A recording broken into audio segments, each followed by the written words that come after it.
নমস্কার বন্ধুরা, আশা করি সকলে খুব ভালো আছো। আমি অপূর্ণা ফ্রম ওয়েস্ট বেঙ্গল। আচ্ছা, ভিডিওগুলো কেমন লাগছে একটু কিন্তু জানাতে ভুলো না, এবং অবশ্যই শেয়ার এবং ফলো করে রাখবে যাতে পরবর্তী ভিডিওগুলো চট করে তোমাদের কাছে পৌঁছে যায়।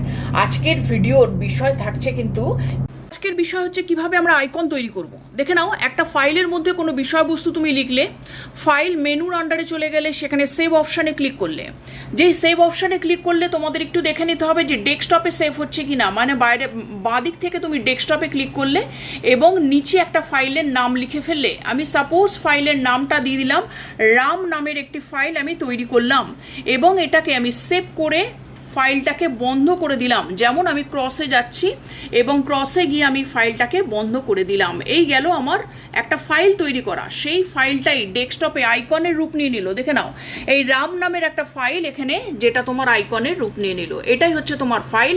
তুমি ডাবল ক্লিক করলে তুমি দেখতে পাবে তুমি যে বিষয়টা তৈরি করেছো সেটার মধ্যে সেটা তৈরি হয়ে আছে। এটাই ছিল আমার আইকন তৈরি করা। তো আজকে এ পর্যন্তই। নেক্সট দিন দেখা হচ্ছে আবার নতুন কোনো বিষয় নিয়ে। চলো, টাটা, বাই বাই।